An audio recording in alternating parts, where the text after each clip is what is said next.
Mr. Sam McClurg. Yo, yo, What's yo. up? How's it going, man? It's going good, bro. Let's take these things off. That was too out of Yes. character for me. And they squish our heads when we got these headphones on, don't they? They do, yes. All Well, right. man, Well, take it away, brother. Take it away. We got some exciting we're kicking it off right out the gate with a very exciting guest right in the beginning. sure. So, I guess with to kind of preface here, we're gonna run down what we're going to be talking about kind of here today. First and foremost, we do have somebody who I would put in a category of somebody who can draw their ass off, Don Simpson. So we have him on the show today. We're going to be talking about Megaton Man, his current Kickstarter that is up now. Kind of like his Lost Treasures book, going through kind of archiving a bunch of stuff. Has that currently up on Kickstarter, so we're going to be covering that. And then as well, we have some Megaton Man comics and some other things that Don has worked on throughout his career. At some point, we're going to flip the camera down. We're going to flip through those, ask Don some questions, and see where it leads us. This is going to be something that we plan on to do every week, probably 9 p.m. Central. Did a little earlier today to accommodate to help with to get Don onto the show. But this is something that we're going to be doing pretty much every week. So look forward. We got some people booked that's going to be coming on here in the future. That's also going to be pretty awesome. So can't wait to see where that goes. Um, but yeah, so let's go ahead and let's just go ahead and face it. The man, the Got to legend, bring in. can just, like I said, draw his ass off. Don Simpson. What's up, Don? I never thought of it in those terms. Drawing for weight loss, drawing for fitness. I hadn't thought of it in those terms. But nice to see you guys. Nice to see Thanksgiving you. week, your first live stream. Yes, sir. I met Sam at the Eddie Pecan earlier in 2025. Yep. James, have we ever met? We have not, sir. This is our first introduction. Okay. I don't know, my glasses are reflecting, but this is what I look like. I'm just Good. my head is cold. I'm not in Wisconsin. I'm in outside of Pittsburgh, but it's uh we're having pre-Thanksgiving weather, so Yeah, I the like to stay temps I like to stay cozy. the temp is dropping here in Washington State too. It was actually like 36 and raining last night, so we're getting in that territory. Okay, well. We're going to be getting 5 inches of snow tonight. Are you Yeah. In already, huh? Appleton? Already. Yeah, we're getting 5 inches tonight, and then we're supposed to be getting another 5 inches on Friday.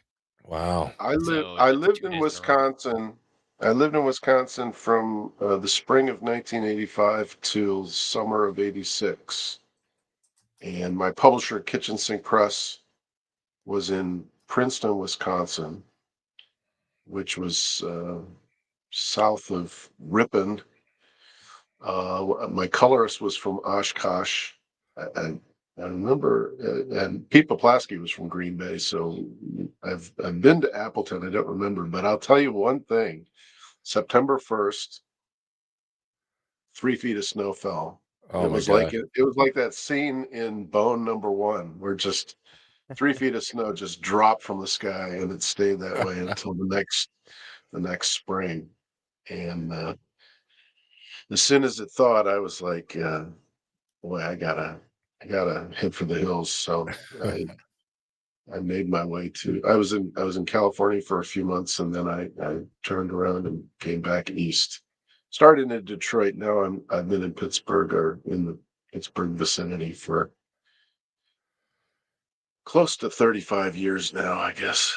So, but yeah, it was beautiful. It was a beautiful country, cornfields, Del Monte canneries, and beans and antique dealers in Wisconsin all over the place. But then the weather was something like I never saw. Yeah, Tom said, I'm out of here. it gets pretty crazy. Their very first year, because I'm from Ohio originally, and when I got out of the Marine Corps, decided to migrate up here. And the very first year that I was here, we got a really bad blizzard, and like you had said, it snowed. I'm not even joking. It was like 24 inches in less than 6 hours. It was insane, like up past my hips in snow, and I'm like, glad I moved here. It was pretty much my reaction. When you see an entire parking lot of trucks on the middle of a lake, a frozen lake, then you know it's cold. Yes. Like three, we a foot of ice we've on got just a. my brother Yevgeny Sokolov in the chat. He says Don is dressed like it's cold inside as well as outside. Stay warm, Well, guys.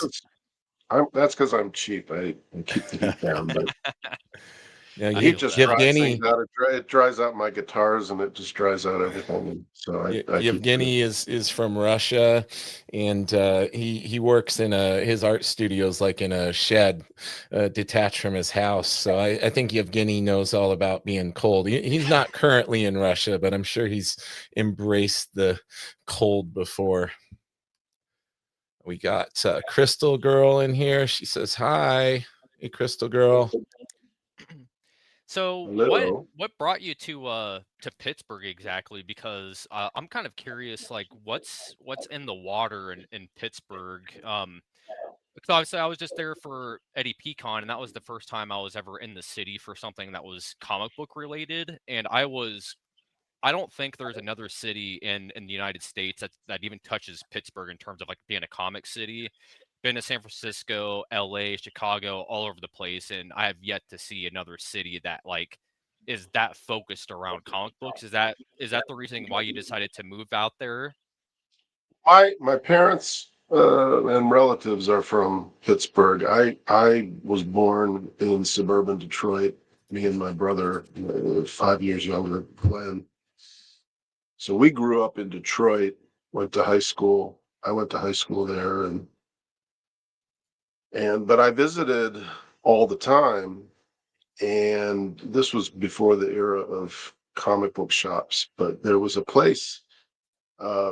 We used to stay with my aunt and uncle and cousins in Ingram, uh, and down the street there was an old school kind of general store called Marx's, which was spelled Marx apostrophe S, but it was pronounced Marx's, and they had spinner racks, and that's where Gwen Stacy died, as far as I'm concerned, because that's where I saw that comic book that summer.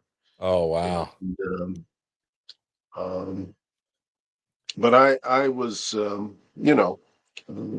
I brought comic books with me on my vacations, and um, but I lived here. I moved here in late '86.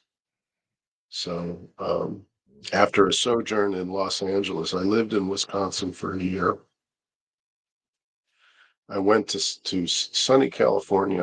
I'd done 10 issues of Megaton Man, and I just started doing Border Worlds, and it was the black and white boom, and I was actually making more money than I'd ever made because being in black and white, and it was selling 20,000 copies.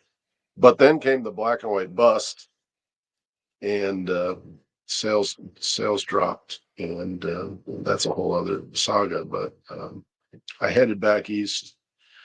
The cost of living just in Van Nuys was pretty steep, and so I found it more comfortable back here, and I've been here ever since. So It's funny you mentioned the death of Gwen Stacy, and as far as you're concerned, that's where it happened. That was back before the days of solicitations, where we kind of had a heads up, and we don't really get surprised too often anymore because they start promoting stuff months and months in advance. Back in those days, it hit you when you got the comic off the shelf, didn't it? well, yeah, I actually I blogged about this recently. Um, I was I don't know if I'm breaking up. No, you're We're good. having we're having some transmission problems, but um, I was 10 or 11, 1972, 1973, and my mom wrote a check to Super Graphics, and I got the Steranko History of Comics. I don't know if you've ever seen this giant, the giant tabloid format. And so it came in a big envelope, early 73, as I recall, Super Graphics on the envelope. And then there was an issue of Comic Scene, which was the first fanzine or newspaper I had ever seen. And they had coverage of the industry. They had a page of DC news and they had a page of Marvel news. And Oh, cool. they actually said that Gwen Stacy was going to get killed off, and Oh, I was so shocked and horrified that, first of all, because in those days you would just go to the corner drugstore and you'd see the next issue, and that was how you found out what happened, right? yeah. You were surprised, big reveal. But already fandom was changing, and the news industry and the promotional aspect was taking over, and people were leaking and spoiling Dang it. spoiling things. It would have been even more shocking if I had come across the comic book and read it, um, in the wild. But I'd been tipped off by Jim Steranko's Yeah. his news zine. The early days of spoilers. The early days of comics journalism. Sam, Gary Groth was actually an assistant around those years, and he might have been pasting up some of that stuff, you know, yeah, putting together the newspaper. that's so cool. It's crazy that people were leaking stuff even back then. Now it's like people can find out what's happening without ever looking at a real paper comic book. So Yeah, it's a weird world. definitely.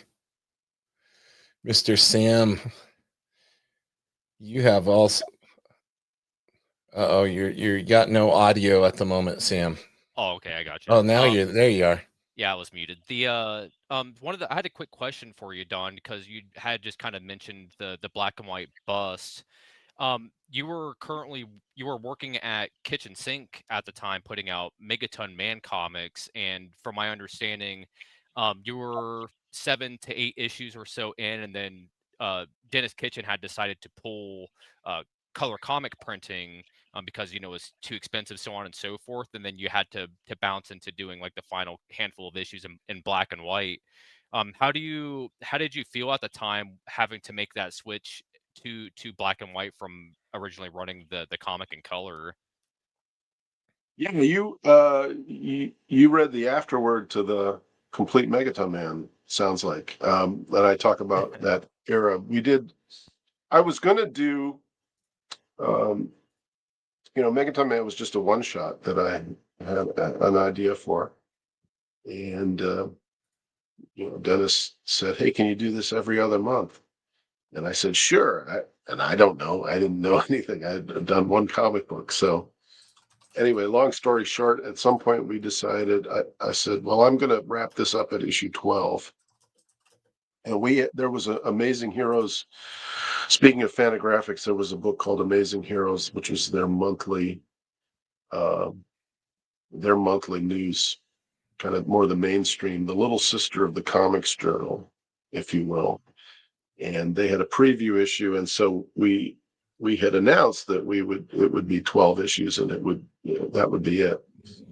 But then, and I had drawn the last four covers, 8, 9, 10, 11, 12, last 4 or 5 covers.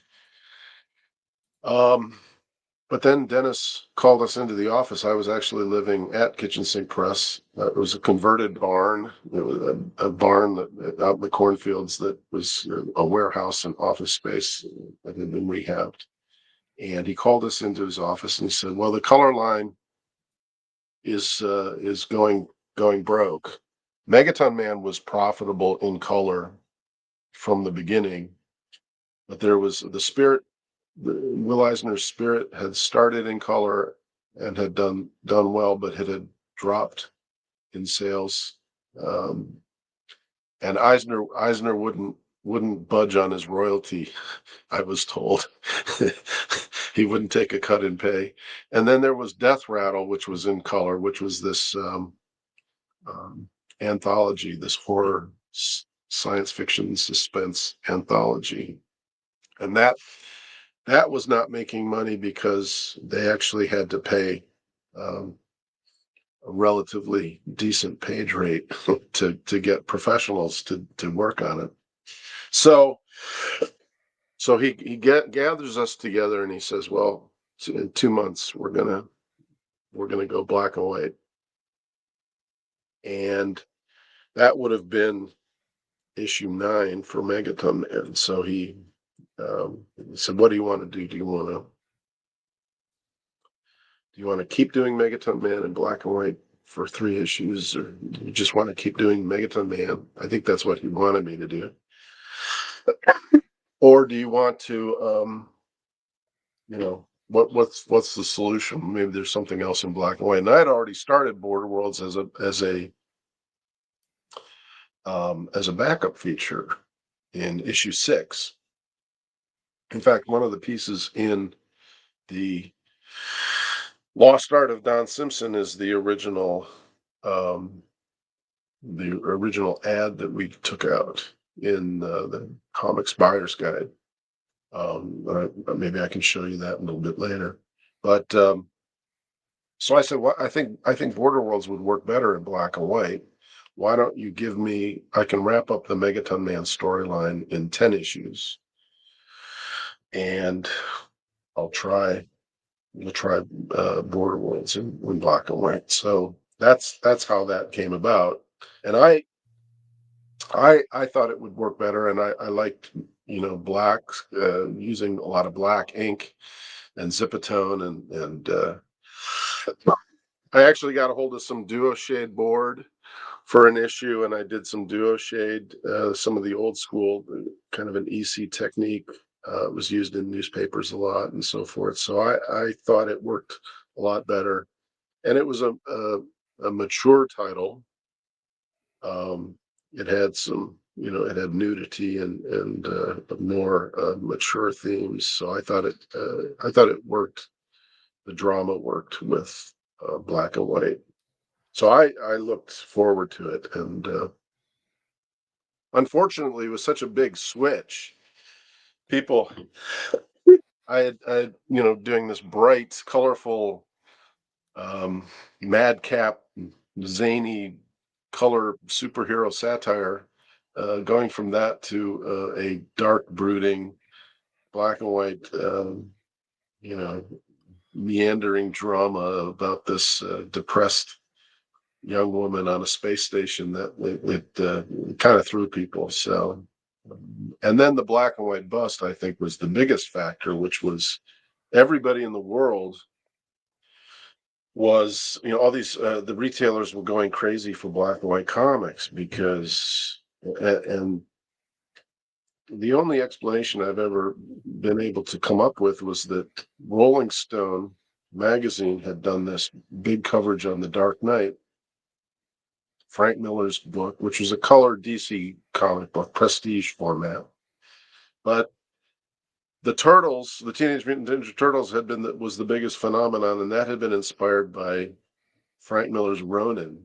And so somehow, I don't know how, but in the mindset of the comic book world at the time, it was like, oh, black and white comics, turtles. And so then there was like hamsters, and then there was like all these different rodents, and if you took four of anything, 4 mice, 4 turtles, 4 geese, and made a comic book, you would sell 150,000 copies, and it was just the comic book industry just went crazy for black and white comics. It's hard to explain this now. It's inexplicable. It's just insane. But I wasn't wasn't really a part of that. I was doing black and white more in the sense of an underground comic, or Warren magazines, or Richard Corbin undergrounds and science fiction and so forth. So I was doing artsy art house black and white comics. But I my fortunes rose and fell with everybody else because of what was going on in the industry at the time. I managed to get 7 issues, and I'm proud of that work. Somebody just somebody just posted on Facebook they found issue 4 of Border Worlds in an antique shop Oh, for a wow. dollar. That's the best. That's my favorite issue, is the 4th issue, by the way. But so it's still out there. It was collected into a hardcover, Dover publications in 2017. So I'm very proud of that period of my life, and I learned something from it. That's awesome. And after you had left Kitchen Sink, you kind of decided to start self-publishing your own books. It was like Fiasco Comics, is that correct? Well, it wasn't right away. I did my last comic book. I started in December of '84, so we're talking 41 years ago, and um, the last I did 25 comic books for Kitchen Sink Press. The last one was, I think the last one was Tyranno Man #1, which again was one of my favorite issues.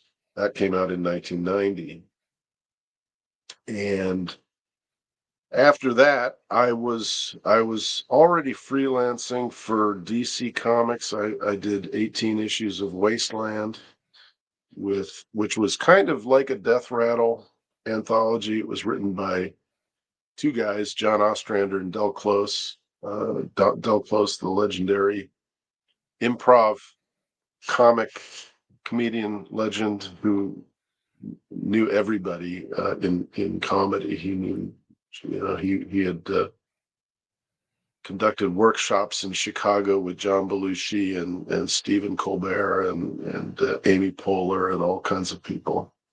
But he was a real character. He was a real um, on the edge of in terms of his lifestyle. And John Ostrander would take Dell's ideas and type them up and into these 9-page stories, which were indescribable. You have to read Wasteland to see what it was about. But they were like blackout skits, and sometimes they were comical, sometimes they were just creepy and weird. Sometimes they were um, exploits from Del Close's drug experiences, and he would be on the set of The Blob, or he would be whatever his exploits were at the time. And there were 4 different artists every month. Three artists would draw 9-page story, and then one of the 4 artists would do the cover. So I did that for 18 issues. I was already doing a few Teenage Mutant Ninja Turtle assignments. So in the late '80s, I was already freelancing. I call it backing into a freelance career, because I'd started out writing and drawing my own comics, and I had done 10 issues of Megaton Man, 7 issues of Border Worlds, and I did 8 more comic books on top of that. But I was already freelancing, and I was mostly illustrating other people's scripts. I never, I don't know, it's hard to explain why, but I was never the kind of person that came up with ideas that I would pitch to companies as a writer. I never had any desire to write per se, write a story arc for the Green Lantern or something like that. I thought that I could draw what they wanted if they would send me a script. And so DC sent me scripts, Mike Gold in particular. And I did a few things besides Wasteland. I did a couple things inking. I got a chance to ink Gil Kane on Action Comics Weekly, and I got to do a couple Flash stories and with Bill Loebs and Dan Mishkin, Gary Cohn, um, and Kevin Eastman loved my stuff. Kevin Eastman was a big fan, and we did a couple turtle things, and then I did Archie Turtles, and I was just trying to pay the rent. But now I look back at this, and I've gone to shows over the years, and fans have come up to me and they're like, "Oh, Teenage Mutant Ninja Turtles Adventures number 14 was the first comic book I ever read," and it's like I can barely remember. I was just making a deadline, just paying my rent, but it means a lot to people, and when you hear that for decades, you realize what a miraculous opportunity it was, that I didn't really appreciate at the time. I was really, I wanted to do my own stuff. I wanted to be an artiste. I wanted to write and draw. I wanted to be an auteur, but just all sorts of things that I did for other outlets. Um, fans regard it all as I signed my name to it, so they remember it and they cherish it, and I've come to regard that as something very special now. I wish I had enjoyed it more at the time. For all of the aspiring cartoonists and whatnot that are out there, just to kind of bounce off what you were just saying, for somebody who's been around and making comics for as long as you have, do you have any words of wisdom or anything like that on creating a legacy and and always keeping up that work ethic and having that foresight now that looking back, you know, whatever 45, 30 years ago, whatever, when you're making those turtle comics, now that you see the impact of them, when you put all that into retrospect, like, do you have any like words of wisdom for people that might want to get into cartooning and then make that as a career? Well, I don't know if they're words of wisdom. I have my own, Sure. just my own advice or my own take on it, but I think the first thing is stay alive. I think I learned this from Will Eisner. Um, Not that he told me anything, but I just by observing, he stayed alive, and he owned his own copyrights, and he owned his IP, and he kept his artwork, and he lived to fight another day. So he did a lot of stuff in the 40s and 50s, and then he did a lot of work for Army publications and other commercial art, and then Jim Warren rediscovered him, or Dennis Kitchen rediscovered him, and so forth. And so if you stay alive and you can draw a new cover every once in a while, and you can write an intro to, he wrote intros to everything. He wrote intros to Jack Cat's First Kingdom. He wrote intros. He gave interviews. He would make appearances at conventions, and he became kind of the governor. He became kind of the mayor, honorary mayor of comics. He was like the goodwill ambassador of comics, the grand old man. And this was during a time when Stan Lee was nowhere to be seen. Stan Lee went to Hollywood and disappeared. Um, and so Will Eisner was kind of regarded as this, living legend, old timer. He's been there since the earth cooled. He had employed Harvey Kurtzman. He had employed Wally Wood. He employed Bob Powell, and all kinds of, he'd given a lot of young cartoonists their first break, but he stayed alive, and he lived a long, healthy life, and he did graphic novels, and he did he didn't do too much like in the way of new spirit material, but he would do new covers and so forth. As opposed to somebody like Basil Wolverton, who died way too soon, and he did not own his copyright. It was all for different publishers, and you see reprints and collections of Basil Wolverton and Fletcher Hanks and these different cartoonists, but um, it's much more of an effort to pull all that stuff together, and it's not from the original artwork, and the reproduction is the quality is various. So if there's anything you can do, stay alive, stay healthy, keep drawing, keep your copyrights, keep your original artwork in a dry, safe space. And even if you don't, even if you're not the biggest success in your 20s and 30s, maybe in your 50s and 60s, you'll have a renaissance, and you'll have something that you can control and revive and so forth. That's my advice.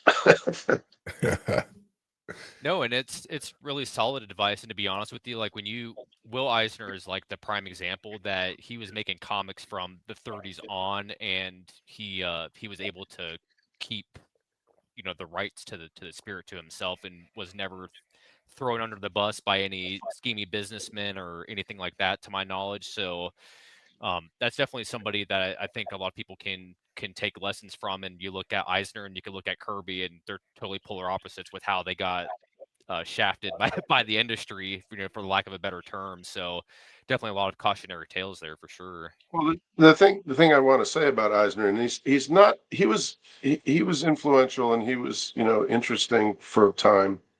I don't think he was. I think he's a little bit overrated, frankly. But the reason that he had such an impact was because when his work was reprinted, it looked like it was drawn yesterday. It looked brand new because it was shot from the original artwork. And I lived at Kitchen Sink Press. I saw that artwork coming in and being shot on the stat camera. And as opposed to, if you look at the typical Marvel or DC reprint, it looks like it was a fifth generation photocopy of something. It just looks horrible. But Eisner's originals were in pristine condition. Stick them in front of a camera. Today you would scan them, but like perfect detail. They look brand new. And in those days, we just, my generation of cartoonists, we had never seen a comic book from the 40s or the 50s that looked that clear and high resolution. And it had just an enormous impact on us because most of the stuff from that period was blown out of, Theakstonizing. They would take, Greg Theakston would take a Golden Age comic and bleach it out. And it was badly printed to begin with. Or you'd have, the Marvel files were all just really terrible stats, duplicated. Um, but Eisner had such an impact and he had such an influence because his work looked like it was just drawn. It just came off the drawing board because indeed it was in great shape. And there's very few people from that early in comics that still has that sort of impact today. It's like really the only other person I could think of is maybe Chester Gold. But even then, I feel like he's fallen off quite a bit. Even because I'm in my mid 30s, and I'm the only person that I know of that's a fan of Dick Tracy. So it's one of those things that I feel like as time goes on, nobody's going to care about him anymore. And I think that's kind of a shame. Well, no, there's a lot of people that absorb Dick Tracy. In fact, uh, you know, the Batman comic books really took a lot from Dick Tracy. The Dick Sprang era of the 1950s. All of the Batman villains had a very much in the Tracy mold, and it's gotten watered down over the decades. I've never, to this day, I've never seen the Warren Beatty movie or anything like that, but um, now it's just kind of a bland lunchbox property. But Chester Gold was very important, and he certainly had an impact. Chris Ecker, who was my collaborator, we did the Night Watchman and Megaton Man in Multi-Mentions. Chris Ecker, he was a Chicago cartoonist. Um, he is a Chicago cartoonist, and I've known him for about as long as I've known anybody in comics. Um, but he was almost he tried out to be uh, the Dick Tracy cartoonist, and because that it came out of Chicago, it was the Chicago Tribune syndicate had, so Chester Gould was working at a newspaper in Chicago, and then Maxwell Grant became the writer, and he's from Chicago, and it was always a Chicago property. And Chris tried out to be the artist at one point, but yeah, it's classic material, all that stuff, the Little Orphan Annie, Harold Gray, and uh Bringing Up Father, and all those classic strips. Um, you're right that they will probably they're already passing into history. They're already becoming historical set pieces and time. Yeah. From a certain time and place. You have to kind of explain. You probably need footnotes now to understand Chicago gangsters and stuff like that. Um, but no, it's and people like Sam and other people will continue to rediscover that work, I'm sure. There will be Dick Tracy revivals, Chester Gould revivals, Will Eisner revivals, Fletcher Hanks. I mean, of all people that Fletcher Hanks was revived basically by Art Spiegelman. Art Spiegelman talked about Phantoma and Stardust. I saw him give a lecture,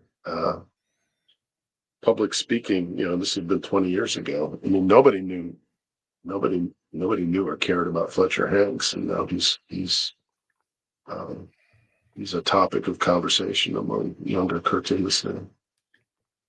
So these things go in cycles. Sure. No, that's completely understandable. I think as what I will I will probably be completely forgotten after I die, and then it'll be like another 50 years, and No it'll be like, way. No holy way. cow, look at this. People like us are gonna be no Yeah, way. I'm already on my third wind or something. But well, the way that it, I see it is you got put into the Turtles books, and Viacom is going to reprint those things as many times as they can because it cashes checks. So you're always going to be in this Turtle book. So I wouldn't worry about it. they owe me some royalties, I think. But that and um, Flash, the DC. I haven't gotten a DC check for a long time. that's It's a no good. I damn mean, shame. from what I've heard, it's like DC is pretty good about the royalty checks, but like Marvel, it's like you get your one and done, and you never see another one come. Keep changing my address, so they've lost track of me. But and they don't go to conventions anymore. They used to be the whole editorial staff would go to conventions, and I would see them and so forth. But I don't know who these people are anymore. But Sure. So I'm going to get my camera flipped upside down here, and we're going to flip through some of your comics. I didn't know okay, if you wanted to pop up his Kickstarter while I'm flipping this over, and you Yeah, guys can kind of absolutely. talk about it here real quick. Yep, I'll put you backstage, Sam, and I'll do a screen share of the Kickstarter, and Dawn and I can talk about it a little bit. Cool. Sounds good. All right, buddy. I'm gonna put you boy, back there. There we go, Dawn. Here we oh, can't wait. go. Let me get the share going here real quick.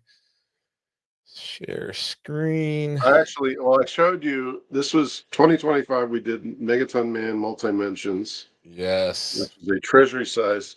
I just got today. I just got my hardcovers of the complete Megaton Man #1, and this is Ooh. how they came, wrapped in brown paper. It Oh, let me says throw you on the full screen here. Oh, wow. signed edition. So I've seen Nice. I've seen these at shows, but this is the complete Megaton Man hardcover. Debuting it So right here. I'm gonna unveil it right now. Unveil it. I'm gonna wait to do the screen share while you It's unveil signed by that. Don Simpson. My I'm goodness. so excited. You know that guy. I finally have his autograph. So here's the brown paper. There you go. Um, wow, this is Wow, hefty. dude. Now look at these two. Now this is full color. It's taller. Yep. Um, this is all the multi-mentions is all new. This is it's got the glossy, look, you can see the glossy, Fancy. glossy logo and so forth. And Smythe sewn. Oh boy. That thing So looks like it weighs about 10 Dan's going to pounds. show us the full color comics. This is the black and white line work Oh, beautiful. from the kitchen. This is all the kitchen sink megaton mans. So wraparound cover. Very, very nice. That is I've seen the beautiful. soft covers. I got the soft covers earlier in the summer, but this is the first time I'm seeing the. That's so cool. It's like a Bible. It is. Looks like it weighs 10 or 15 pounds. It's not, and it's not. I hope, I hope that people will rediscover me. I hope a new generation will discover me, but they're not going to pick up a $80 hardcover necessarily. They're going to need to get a lower price point on some Us hardcores will, but not them. I got $85. the share up here of your Kickstarter that's going on right now, The Lost Art of Don Simpson. Wow. Looks like it's still up for backing, but you passed the goal already. That's awesome. How long's it been up? I launched it on Halloween night, Oh wow, okay. and people were advising me wait until a Tuesday morning, and I said no, Friday night, Halloween. Yeah. If I know my audience, they're like me, they're not doing anything, so I'm gonna hit them. I'm gonna hit them on Halloween night, and uh, fingers crossed. And so far so good. I'd like to get a few more bucks because if we reach 15,000, I'll be able to add a few more pages to the book. So Wow, and this is it's going to be already 120, huh? yeah, I'll be able to expand that. I found more lost art. This is we'll talk about the content maybe Sure. after we go through the Megaton Man comics, but these are like commissions that I did for people and a lot of commercial art assignments that I did for different clients and advertising agencies, mostly 25 years ago, late 90s, early 2000s, and things I did for newspapers. I tried to do some editorial cartoons. I tried to do some comic strips. Um, Speaking of turtles, that was the freelancing in comics. This is even more out in the wild because I was doing all kinds of stuff for corporations and things you wouldn't see. Yeah. Industrial clients. This was these superheroes were for a magazine article on fitness, obviously. Yep. I would do occasional covers for this was for Fantagraphics for the late Dennis Eichhorn. He did a couple comic book series for Fantagraphics that were autobiographical. I did record album covers. This was the late Bojack. He was a Zydeco musician for Rounder Records. Wow, that's Um, so cool. so all kinds of stuff like that, and I'm collecting it all in one place I because feel like I no don't want one to has ever. scroll down anymore because we're giving it all away. Oh, there's more where that came from. This is only the tip of the iceberg. But I did Wow, that's logos. amazing. I did logos for people over the years. I've done lettering. And lots of how to draw stuff in there too, which is awesome. Yeah, a thing or two on, drawing your ass off, drawing How cylinders Don and drew his ass off. learn to draw cylinders and That's awesome. some things from my sketchbooks, just things that I was, for 20 years, I went back to grad school and I did other things and I would occasionally um, do some experimental things. So all of that Wow. stuff is, I'm definitely going to be back in that, man. I can't go without that. That's so cool. Looks like Sam is ready here, so I'm going to throw this back off stage here, and then gonna bring Mr. Sam the Man back on. Look at that Megaton Man comic. wow, Number 3. like a Number reaction. 3. Let's When do a was the last time reaction you seen video. this?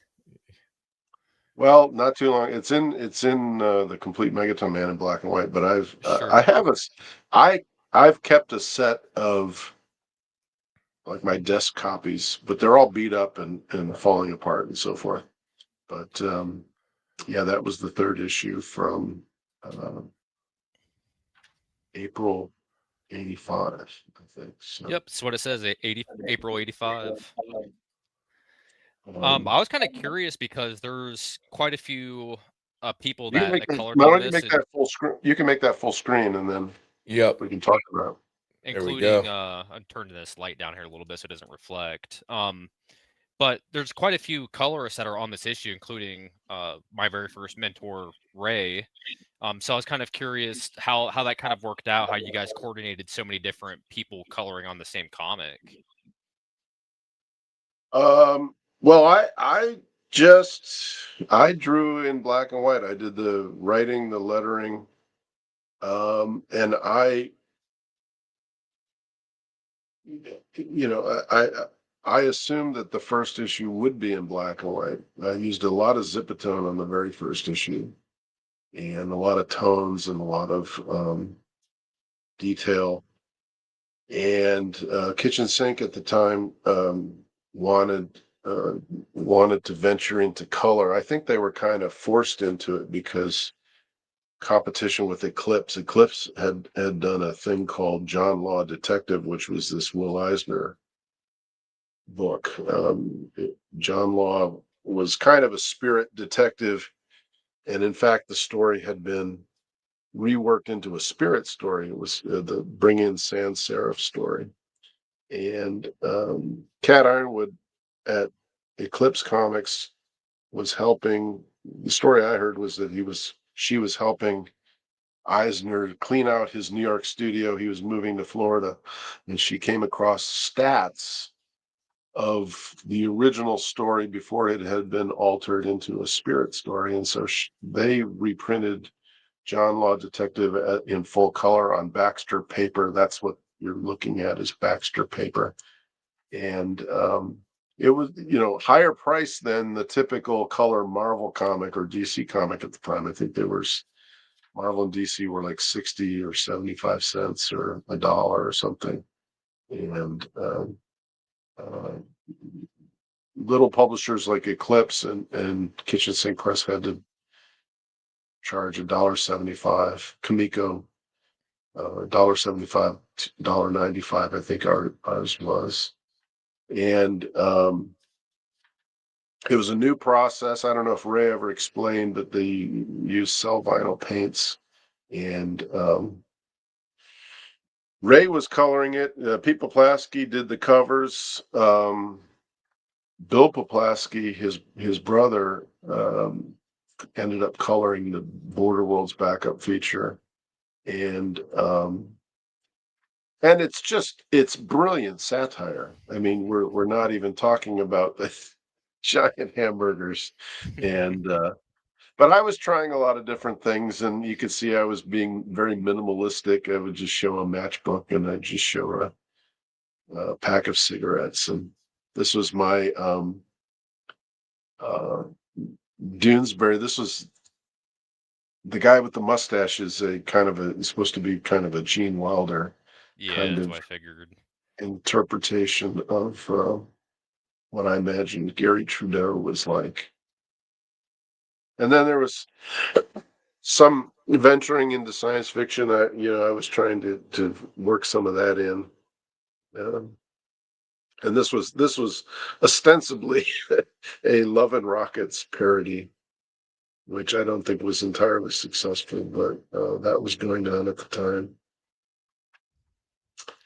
But I basically I basically wanted to write Yarn Man out of the strip just because I had so much going on, and so I sent him off into the future, and that's a little that back cover is a little nod to Charlie Chaplin, and the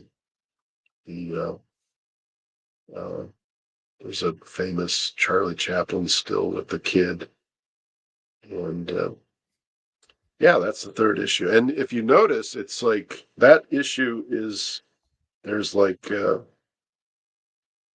there's artwork on every single page. It's like 36 pages. There's like an inside cover.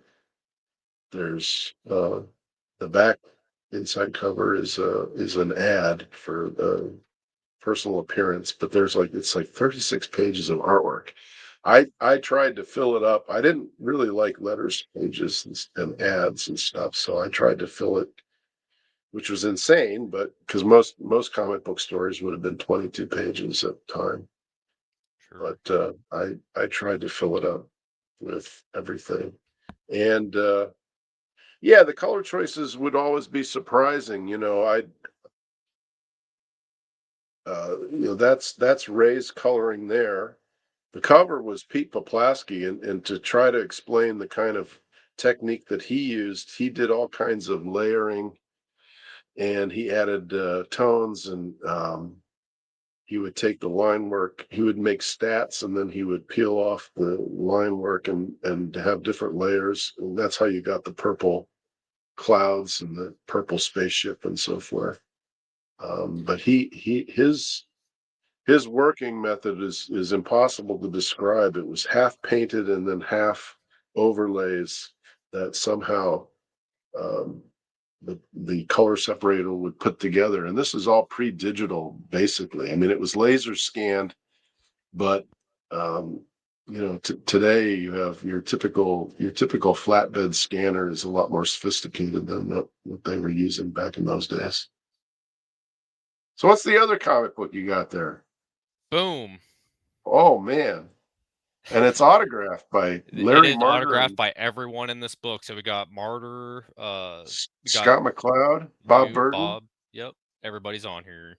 Now this was all Jim Valentino. He literally took the artwork around. Speaking of Bristol board, he took he took the artwork to San Diego to WonderCon, and um, he literally had Scott McCloud and uh, different people actually drawing. Now, me and Jim and Larry Martyr and Bob Burton got together. We flew down to Texas. Jim got Larry Langford of the Dallas Fantasy Fair to fly us all down, and we all did a series of appearances over a few days.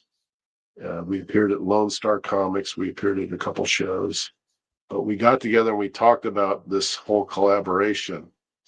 And but then the rest of the time, literally, Jim got Jeff Smith, he got Mike Allred, he got Scott McCloud. I'm looking at all these different characters in the background. He got all these artists to literally draw on the drawing board, on the Bristol board, and so it was really his labor of love. I just I was just an innocent bystander. I just did a few things. There was Neil Gaiman. Neil was hot in those days, and there's a Harlan Ellison reference and John Byrne and so forth. Um, Oh, I see we got Beavis it- and Butthead up here hiding. okay, yeah, yeah. There's all kind of stuff shoved in. I think that might be Bill Loeb's doing some of that stuff in the background. I don't know, but it's really you know, and Jim's reprinted this a couple of times. It's in his omnibus collection of Normal Man and so forth. So this is not as far as the Megaton Man mythos. This is non-canonical because it doesn't take place in the Megaton Man storyline. It's just and there's Sergio Aragones and Yeah, I just realized yeah. that it was signed. I didn't even see that. Got a signature right here on the Yeah. page. Now, where did you pick this up? This I copy? I bought it from an online sale actually. Now, this was about the only thing that I really wrote. I wrote the Understanding Comics parody. That page is almost entirely my writing, and it's obviously my lettering. But that was really everything else was like, Jim's plot, and we actually he and I this was after the four of us got together in Texas, but then over the winter, um, I guess early '94, early '95, he flew me to New York, and we stayed in a hotel, and he was just in the room in his room the whole time drawing this thing out, and I would just come in and pencil my characters. I don't even think I did a really good job with Megaton Man. It was kind of clumsy looking to me, but I would just wait for him to pass me pages. It was really his vision, the whole thing. And I think he wanted to, he was an image guy.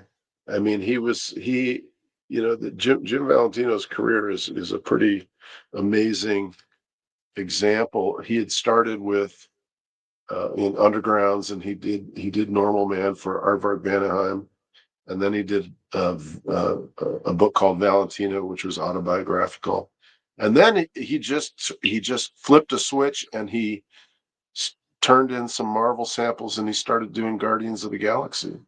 And I've never seen a transformation like that. He went from this cartoony, humorous style to being a mainstream creator, and then he was in on the ground floor with Image Comics.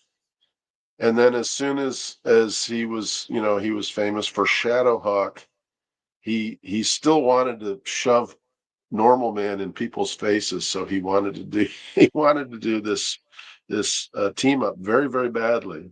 And Larry Marder was instrumental in the formation of Image Comics, and he later worked for Todd Toys. And we were, Larry was one of my closest friends in those days. So we all and we universally loathed Peter David. So there's because Peter David he was constantly writing editorials in the Comics Buyer's Guide about how evil Image Comics was and how it was just a terrible trend for the industry. But that's what What's the that's what the kayfabe guys. That's when they got into comics, was all that Image stuff. sure. What was the line on this one, Don Egypt Shme Up? We were making the clown joke on Scott McCloud about making fun of Egypt. Do you recall? Oh, Egypt Schmidt. Well, well, you have to remember in those days that and Scott was famous for Zot and Sure. Eclipse, and he did what is it called? What was it called? Kill something, destroy. He did this giant tabloid treasury called Destroy. But then he was working on Understanding Comics, and again, he had this whole manuscript for Understanding Comics in Xerox form, and he brought it to Chicago Comic Con one year. And again, it was me and Larry Marder and Steve Bissett, as I recall. We all met in a hotel room in the evening after one of the show days, and Scott is explaining this Understanding Comics, and he's talking about the pyramid and the globe and all this stuff. And I said, I'm going to write a history of comics, and the first line is going to be Egypt Schmeegypt. Because every history of comics and cartooning and comic strips They start with, back in ancient Egypt, there were hieroglyphics, and that's the origin of the comic strip and so forth. So that was my little joke about um, Yeah, understanding comics. so this issue right here was actually my introduction to you. Um, Okay. I I was going through back issue bins. I don't know if you're familiar with Freak Toys, but it's like a huge toy store slash comic book store in Sheboygan here in Wisconsin. They've been around for like 30 years or so, so I didn't know if you're familiar, but What's it any called? Freak Toys. Okay. Yeah, it's in Sheboygan, but they digging through back issue bins, and I happened to saw this cover, and I was like, "What is this? Like, I have to buy this," and been hooked Well, since. you asked me before about self-publishing. So this Yeah. was my self-publishing, my company Fiasco Comics.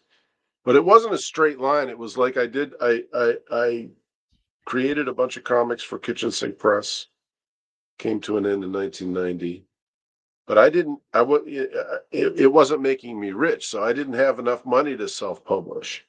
And it wasn't until Image Comics came along, and again it was Larry Martyr and Jim Valentino, and they contacted me and they said, "Hey, why don't you do a parody of Image Comics for us called Splitting Image," is what it became. I Gary Groth had wanted me to do a satire of Image Comics. It's one of the few times that Gary Groth and Peter David agreed on something. They there was a lot of there was a lot of skepticism and suspicion in the industry about Image Comics when it was, the rumors going around that these Marvel artists were breaking off and doing their own thing. And I said, well, but Gary, I don't really have a problem with these guys doing their own thing. It sounds perfectly logical that they're tired of seeing their toys, they're not getting paid for the toys and the licensing and so forth. And I was constantly talking to Larry. Larry was working at a Chicago comic book chain called Moondogs, and Chris Ecker, who I mentioned before, Big Bang Comics, he was working in the same office.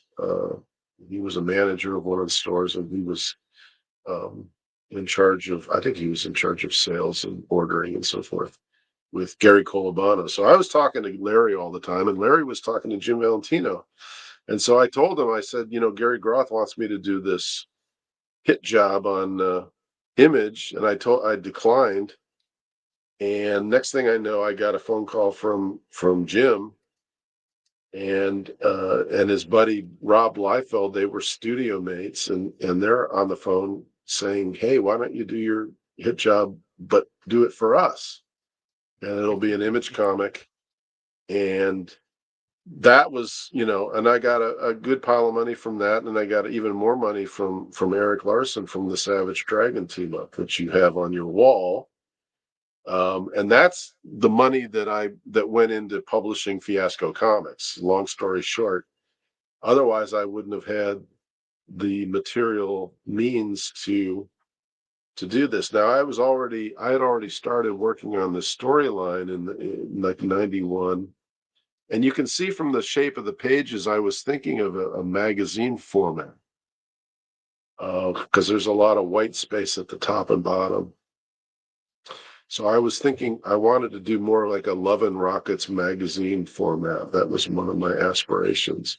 But I ended up doing it as a comic book. But the only reason I could do it at all was because I had this pile of money from Image Comics.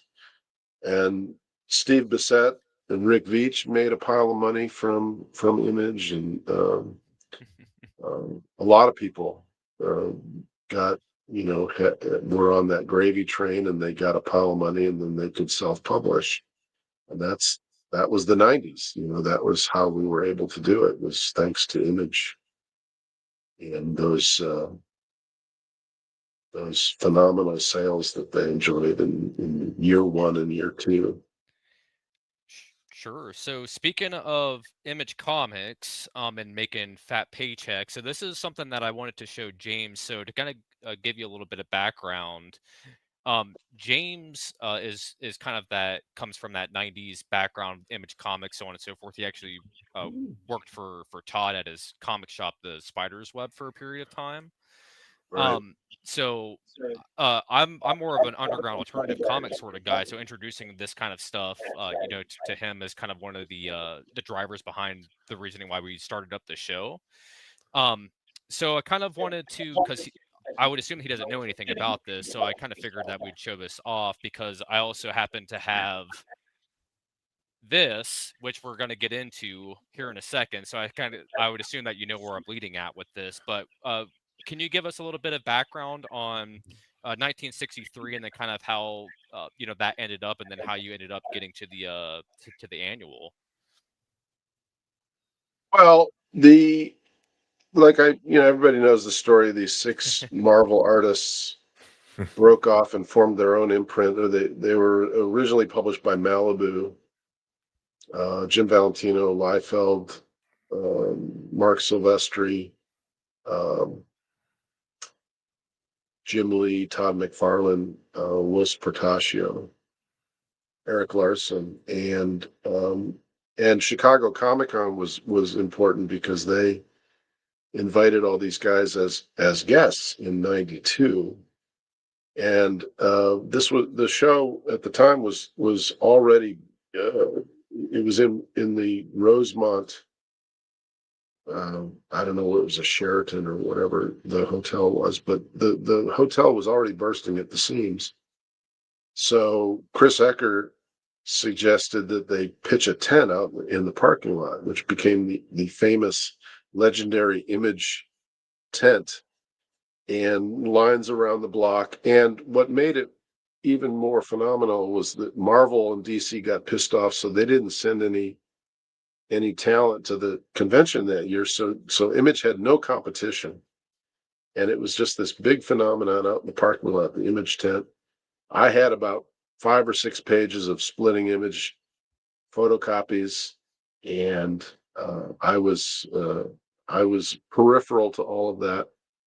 But yeah, they had a license to print money, and they were, not only were Jim Lee and Todd and everybody was doing their own superhero comics, but they were inviting people like Bissett and Veitch, and Bissett and Veitch in turn talked Alan Moore into coming out of retirement, at least in terms of superheroes. Um, I think Alan Moore was doing things like big numbers and esoteric kinds of arty comics at the time, but this was his return to um, more mainstream kinds of storytelling. And you can see my lettering is all through here. Um, you know, I became the letterer on, on this thing. And I literally, that ad you just showed, that was for graffiti. Um, and Bob Chapman, he still prints T-shirts. In fact, I just saw Bob. Um, I just saw Bob in Baltimore, and so he's still at it. But he had the license to do the Image T-shirts, and I was paid for that ad. I was paid with a Doc Savage bust, a ceramic Doc Savage, a plaster Doc, not one of the bronze ones, but that was my payment. But so I would get the artwork, and I would get these scripts from faxed to me, and I lettered about half of the series. There were 6 issues, and it was all supposed to wrap up in in a 7th publication, which was called the Image Annual. But the Image Annual never came into existence, and I talk about that at length in other places. But they made up all these. Rick and Steve made up all the letters pages, and they made up the phony ads. The first issue, which is what you're holding, is Mystery Incorporated. I think that sold like 600. There's 600,000 copies of that. but the sales soon declined, and it was not a typical Image comic because it was on newsprint. It was old school. It was using the old color methods of overlays. Image was known, and that's there's a picture of Gary Colabano on the right with a Larry Martyr embellishments. Um, Moondogs, that was the comic book store, and I think is that my cartoon in the middle of Make Mine Moondogs? I've forgotten about That that. is you, yes. Wow, look at that. So I had little touches, but I ended up inking a couple things, but I mostly lettered half of it. I came up with the 1963 logo. The back cover was written by Rick, which is this brilliant parody of a Silver Age ad, and it. I don't think people understood it. It was not. It was kind of an unusual retro thing especially for Image Comics to be putting this out, and the Image crowd and retailers didn't quite know what to make of it. It was Alan Moore, but it was kind of this weird satire of early Marvel comics, and so the sales soon dropped, and Alan just lost interest in doing the annual, and Jim Lee was supposed to do the annual. The inside cover there is I inked the cover to Uncanny Tales of the Uncanny. So I inked Rick's Captain America, kind of Steranko Captain America agent, U.S. agent. Um, but that was another Jim Valentino Shadowline. You see the Shadowline name. Jim Valentino was really crucial to 1963, and it was a labor of love to have for him to bring on board Steve and Rick, and especially Alan Moore. And then Jim Lee ran off with Alan, and we never heard from him again. And so 1963 remains this unfinished book, and it's never even been collected. There were 6 issues that have never been collected. So, and I've talked to Rick, I've talked to Steve Bissett over the years, and I said, why don't you guys get together and do the annual? And he shrugs his shoulders and says, well, Alan is just Alan. He doesn't want to do it. So I find there were a couple projects. There were a couple projects. These guys did Giant Size 63. This was an anthology that Cosmic Lion Productions put out, and then I went ahead and I did my own satirical ending. This was my 1963 annual. This has nothing to do with the actual story in the 1963 comics.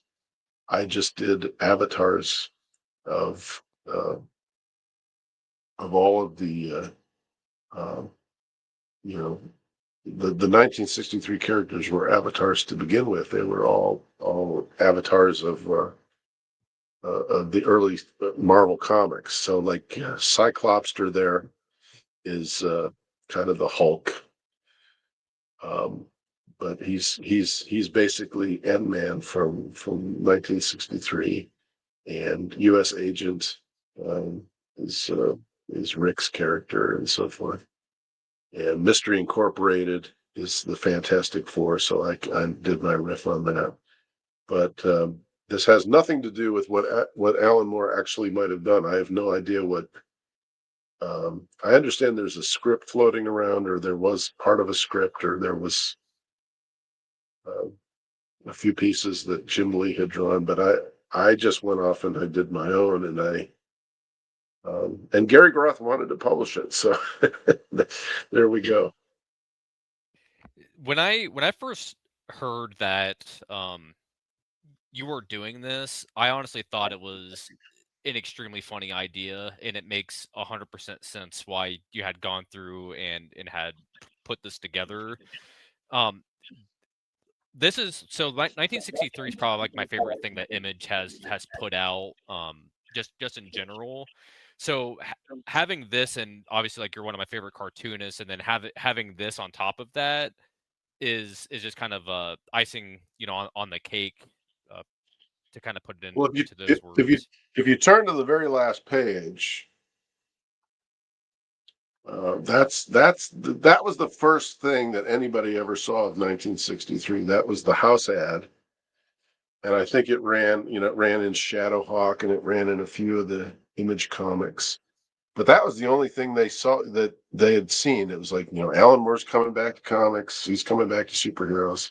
Mystery Incorporated. They changed some of the titles. Horace the Holy ended up being something else. A And Marvel like paper. most and like most of the Image comics of the time, they were drawn on Marvel stock. Yeah. I had a bunch of Marvel stock because I had done a couple of things for Marvel. I'd done a couple of things for DC, and I had some leftover paper. But if you've ever seen any of the early Image Comics original artwork, it's all on Marvel and DC, mostly Marvel stock. I mean, I'm sure Spawn was drawn on Marvel paper, Spawn #1 and Wildcats and all those things. But Sure. yeah, so I did the logo and I did the lettering, but then I didn't really own any part of the Image 1963. So I'm just kind of again, I'm kind of a third party observer, but I'm plugging my own characters and so forth. So I started off, like on page 20, I kill off everybody, and then I just bring in Megaton Man and my own cast of characters. There's Del Close from Wasteland, and um, Pictopia. That was an Alan Moore. In Pictopia was an Alan Moore story that I've drawn. So there's all kinds of inside jokes and stuff that makes no sense.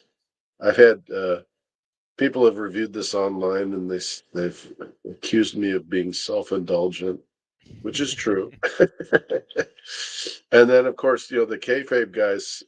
I sent Ed Pisker and Jim Rugg a PDF of this, and they were kind enough to do a pre-publication review.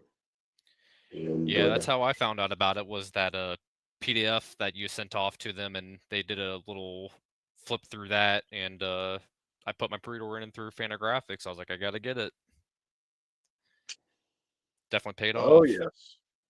So and I've all these characters now. These are you know none of these are really Alan Moore's characters or Steve and Rick's characters. They're all just my versions. So you can expect to see them again in upcoming stories. Oh, look at Good. that! Boy, is that colorful. Yes, sir. Yeah, there's a couple of things that I wanted to flip through this. So I'm a big anthology guy, so this is also something that I was super excited about, when you had, announced and released this. And of course, I jumped on the Kickstarter as soon as I could to snatch this thing up. I have a couple of things book printed in here because I wanted to show them. So I don't know if you want to talk about this a little bit. So I'm friends with Grant. Him and I have made comics together in the past, and obviously he's a Pittsburgh cat. So how did you guys kind of come together? Well, I saw, I would see Grant at shows, and I was aware of his self-publishing efforts. Yeah. He's part of a collective called Comicsburg, and I just thought, well, I'll just see if he wants to do something for this thing, and so he took his characters and did a little riff on the Meddler, who was one of the Bizarre Heroes. Um, he was kind of I want to say kind of late in the day. I worked on this project unfolded for most of 2024. We started in January, and then Ed Pisker passed away, and that was just a foggy several months. And then over the summer, I went to the Eddie Pecan, And by that point, some of these some of the early adopters, some of the collaborators started turning in stuff. So like Kerry Callan started turning in pages for his Slick story.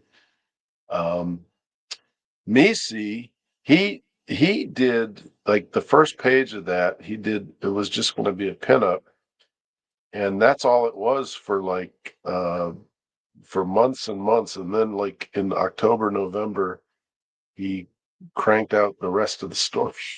Finally got him to do it, but he did it like in like 10 days or something. He did it pencil, ink, lettering. That had just been unfinished for the longest time, but it took a year to get everybody. And Jim Rugg came in at the last minute around Thanksgiving, and he did a pinup. And Alan Davis was, I think, the last piece, which I ended up putting on page one, is the Alan Davis piece. It's on the next page. It's Bill Morrison. And that was like in January of this year. I finally got. In fact, Alan Davis penciled it, and a fellow named Paul Greer in Cleveland, who works with Alan. He helps Alan at shows in the United States, and he kind of manages the line when Alan's sitting at the table and doing sketches and so forth. I contacted Paul Greer, and he contacted Alan Davis and said, "Yeah, Alan, will do something." And so he ended up doing that Excalibur riff, and there's Jim Rugg, and that was one of the last things to come in. He did this in ballpoint, I believe. Yeah, Insane.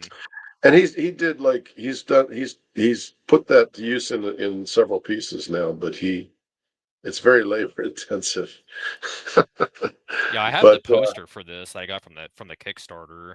I told him we should have labeled it with the Latin names for all the muscles and deltoids and quadriceps and all that stuff. But Alan Davis penciled his piece, and then he went in for cataract surgery. He was out of commission for 6 weeks, so I'm waiting to send this off to the printer where we had our Kickstarter. Eli Schwab, Cosmic Line Productions, we had our Kickstarter. But I'm waiting for Alan, and he's undergoing cataract surgery to get his new corneas, and then he comes back and inks it. And I'm thinking, oh my God, if heaven forbid anything goes wrong, the last thing he will ever have drawn is my goofy characters. But he came back and then he inked it, and it turned out really well. But that was the finishing touch. And we got John Burkett here doing Border Worlds. I don't know, one of your contemporaries. A lot of younger guys. I mean, a lot of younger people, a lot of independent people. Misi, of course. Some old time friends of mine. Yeah, speaking of which, right here. Larry Martyr, Steve Bissett.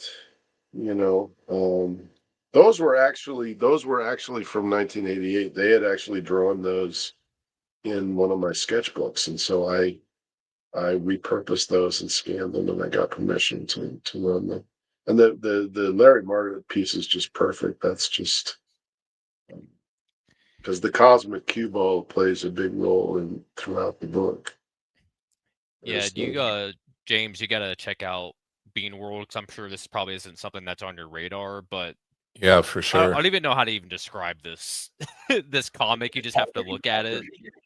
I feel like my horizons are being expanded every one of these books you flip through. I'm also intrigued to notice that I see a lot of Don's influence in Todd and Eric's work now that I'm seeing more of Don's work. I see a lot of his influence in Todd and Eric Larson. For sure. Well, I don't know. People have said, well, the detail. I was doing all this crazy detail, and that was kind of people like Dale Keown and Pitt and all that kind of stuff. I wouldn't take credit for the success of Todd McFarlane's career or anything like that, but I think we were taking advantage of better paper and better printing quality in the 80s. And that really came to fruition in the 90s. And by the time the Image Comics guys started going, Jim Lee and, who is it, Scott Williams, Steve Williams, whoever the inker is, and Todd McFarlane, all these guys, um, Sam Keith, they were using all this detail. At that time, I was kind of simplifying my style. I was kind of streamlining and going back to a more classic Silver Age minimal kind of drawing style. I was more concerned with structure. This is Milo Trent on the right, Ted Sikora on the left. Ted's in Cleveland, and he publishes these characters. Violante and Bloom. Regina, I think is her name. Regina on the left. They're riding the broomsticks. Um, so yeah, I got a chance to ask a lot of different people to volunteer, and nobody got rich or anything, but they all Yeah. seemed very enthusiastic. This is Phil Miller on the right, Len Mihailovich, the Fantastic Fanboys, and I just did a cover for his Section 12 comic. Len's an interesting guy. He published in the 90s. He did some indie stuff in the 90s, and then he raised a family and had a whole different career, and then he's back in comics now. Jose says I should ask about the international intrigues. Oh, well, we Kickstarter flagged our project because we had Milo Trent lives in Iran, and Oh, so there okay. was like should we be doing business with somebody in Iran, and it became this whole thing. But it actually they they came to their senses, and they approved our project finally, and it actually probably um, helped our campaign because we got so much publicity from. We were being censored by by Kickstarter. This is the late Chris Yambar, who passed away in 2019, I believe, 2020. I think it was 2022, but he was a writer on The Simpsons, and he was a retailer, and he was a force of nature, and he created this character called Mr. Beat. And we got permission from Maureen, his widow, to use uh, Mr. Beat in a story. And George Broderick did such a great job. He had collaborated with Chris. This is Chris Yambar there on the photograph there. Um, and that turned out really nice. We got originally we were thinking originally this project was conceived as people would just do interpretations of my characters. But then we started doing team ups and crossovers, and so people like Grant and Len and all sorts of people started bringing in their own IP. That's me, and that's me inked by Jason Moore. I did the lettering and the coloring and the writing and the penciling, but I had Jason wanted to ink some of my stuff. So, and that kind of ties it all together. We have the cosmic cue ball and Dr. Braindead, who's a character. Dr. Braindead only appeared in like two panels in, I think it was Megaton Man #8. And he's since then he's become a more important character. And this, of course, is the Ed Piskor tribute. I thought, and I'd be interested to hear what you have to say, Sam. But I would have thought a lot more people would have done. I've seen different tributes to Ed Piskor, um, but I would have thought there would have been a project by now to collect all these into a book. But this was my little 2-page tribute. I didn't. I got to know Ed. I met him first before he broke into the industry, and I saw his career take off. I was out of comics at that point. I was going back to grad school, but I I saw his career from kind of from a distance, and then in later years I'd see him at shows. I'd see him and Jim Rugg and the kayfabe table was right across from me in Charlotte at Heroes. Um, and but I only see him at shows. I never sat down and had a cup of coffee with him and really a deep conversation. But I guess he read my comics. I guess he read Megaton Man back in the day, and he saw my image stuff, and you never know who you're gonna influence. You never know who you're gonna touch with your work. But I've since his passing, I've looked at a lot of the YouTube videos, and he mentions me every once in a while, and it's very touching to see. Yeah, I believe there was actually an episode I was watching. I can't remember what they were flipping through, but nonetheless, it was earlier today, and he was talking about giving you samples of some of his early work, and had mentioned that it just looked like image stuff, basically. Well, what I recall, I don't remember where I saw him. I have a pretty good idea what show it was, but I'm not certain when I first met him, and I've never been able to tell. You meet young people that want to break into comics, and they show you their sketchbook and so forth, and you can't really pick who's going to pan out or not.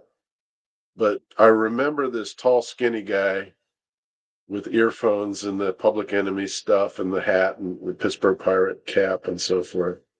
And what I remember from his samples, I think he was trying to do these big gun Rob Liefeld superhero, you know, um, kind of young blood things. And if I said anything, speaking of words of wisdom, if I said anything coherent at all, I might have just said, well, the world doesn't need another Rob Liefeld clone or something like that, or I might have said something like, "Well, try to be yourself," or something like that. And the next time I met him, and I saw him at the Carnegie Museum of Art, where they had a Robert Crumb exhibit,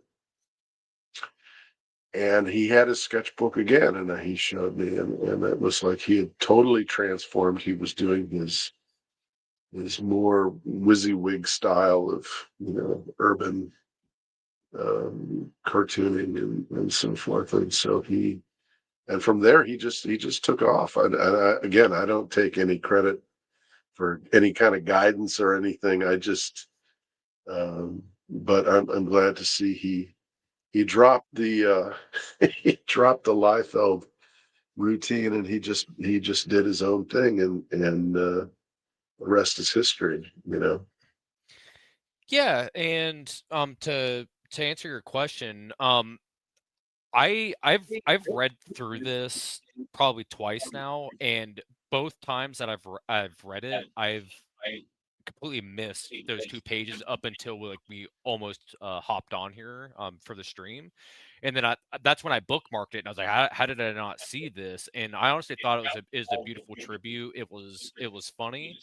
And I'm kind of also of the mind, this is something that I brought up to Bobby and Justine up months before Eddie Pecan, and I was like, hey, we have all these cartoonists that are going to be tabling this con. Like, why don't we do like some sort of like kayfabe fanzine or whatever, and then all of the money can go to charity. So that way, nobody's profiting off of it, so on and so forth. And then it's a way for everybody to kind of pay homage to him and then do a good thing for charity and everything like that.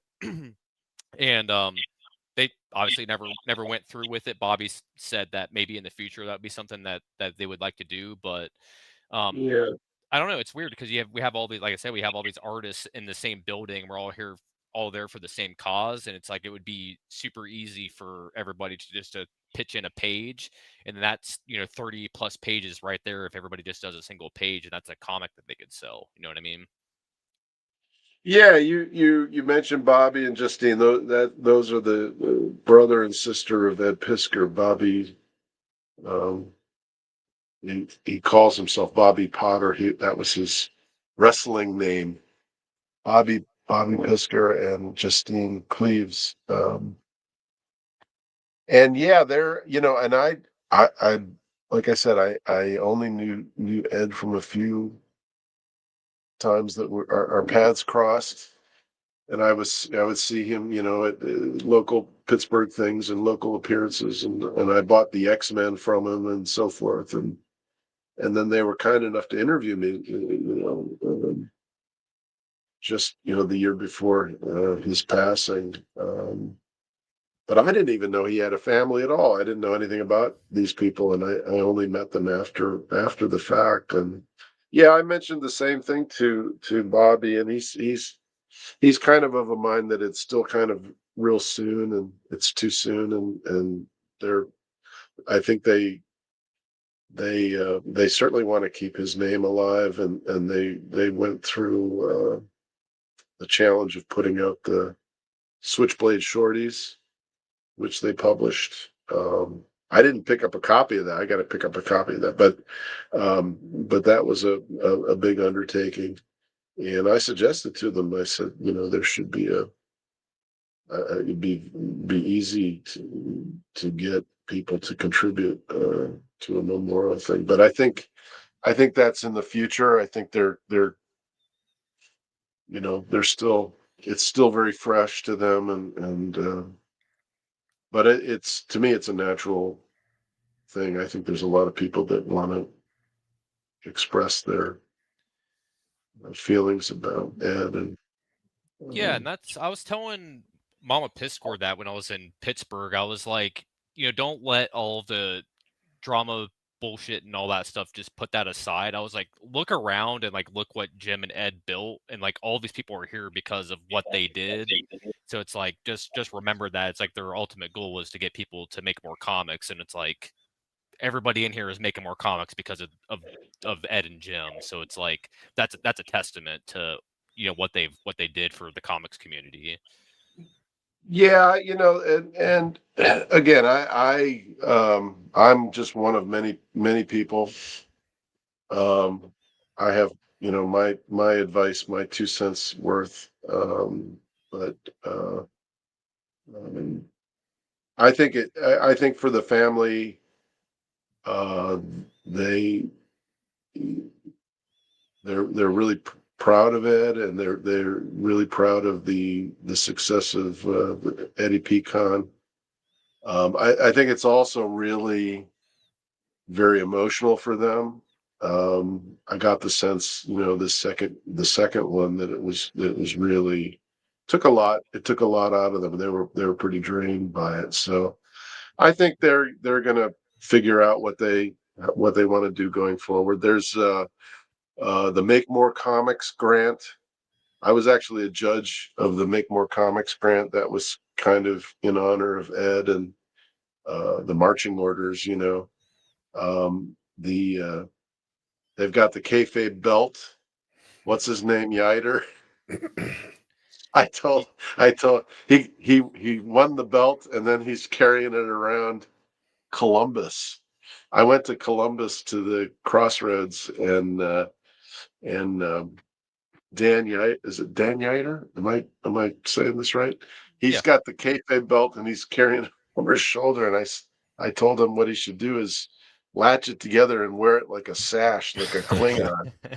So then he goes, "Oh, that's more comfortable." So he's like carrying that thing around, and I don't know what is a belt. what does it cost to make a belt like that? It must be a couple $1,000. Yeah, But they're super I told him, expensive. I told him right after he won. I said I was wrong.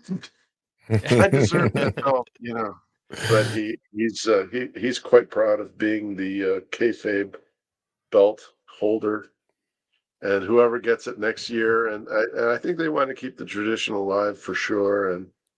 And boy, it was go visiting the Pisker house and Mama Pisker and Ed Yeah. Senior, and it's all it's still it's still really very um, emotional um, here in Pittsburgh, and for a lot of people that watched all those kayfabe episodes, and I owe those guys a lot because they started talking about my old comics, and they interviewed me and so forth, and there's so many questions that I wish I had asked Ed, and you know so many conversations that I wish I had had with him because Awesome.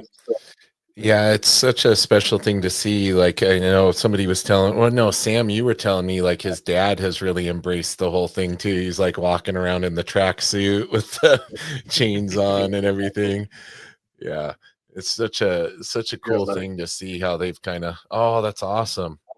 I got my well. There's a picture of me and Ed, and I have the ochre pirate cap, and he has his black pirate cap. Nice.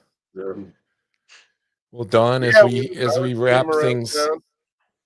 I I would was see him just gonna around say, town. as we wrap things up, we wanted to make sure to give you an opportunity to promote anything that you would like to promote. I know you got the Kickstarter going. That's kind of the main thing. Do you have anything else that you want to let everybody know about? Well, that's it for now. I mean, we still have a week and a couple days. We have at least 8 or 9 days left on the campaign. We've funded, and I'm like Cerebus. I want all your money. There you go. Please keep supporting. If we get a few more $1,000, I will actually increase the page count.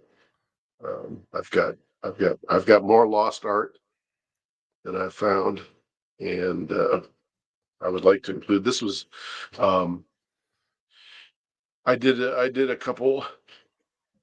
Excuse me. I did some trading cards. This was a set for Kitchen Sink Press. Oh, cool. Hollywood characters and more Hollywood characters. So I did 6 or 7 um, drawings in here.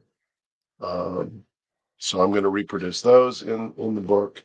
My brother owns most of the original drawings from those and other goodies. So please back the campaign. I appreciate it. But this is the third thing I've done this year. So we Wow. had 2 big books. We have the complete Megaton Man from Fantagraphics. You can order from the Fantagraphics website. Megaton Man Multi-Dimensions from Cosmic Line Productions. So that is available. And the third time, I'm going to the well once too often. I'm going to do the Lost Art of Don Simpson. I'm self-publishing that. So that campaign is going on right now. So thank you everybody for supporting my cartooning. I intend to draw my ass off until I kick. So According to Sam, you already drew it yeah, off. It's already gone, man. it's it's it's history. Thanks. Well, thank you guys. I wish you the best of luck with these live streams, and My pleasure. And I know Sam and I were both thrilled to have you on here, and the audience was greatly thrilled to hear you were going to be on. I appreciate you being the big guest on the debut episode, man. oh, a lot of my Joe Ely Carls, Trish Ellis. I didn't even notice. Oh Got a my gosh, lot. that was quite the rocky start to a Kickstarter, but I'm so glad it all worked out so well. Well, that's I started it on Halloween night in Dukes Place. Yeah, Well, I think he was Joey. talking about the one that was that had the issues, the one you're talking about that Oh, they that tried one, to yeah, the cancel. multi-mentions. Yeah. Yeah, yeah. Awesome, Don. Well, we're going to wrap it up. I want to remind everybody that we are going to be doing this weekly. We did it an hour early this week, so it'll be 7 p.m. Pacific time moving forward, right, Sam? That's the plan. That is correct, sir. Awesome. And next week we'll be having Todd Beats on here. So everybody make sure you like, subscribe, hit that notification bell. Make sure you go out and support Don's Kickstarter. We want to see it grow to a massive size with all that hidden secret artwork he has discovered. It's already 120 pages. Let's make it 180. All right. Fair enough.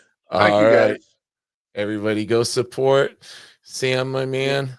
I appreciate you, brother. I Looking appreciate you forward to too, of course. I'm already looking forward to the next one, man. Yes, I cannot wait. And again, greatly appreciate you coming on, Don.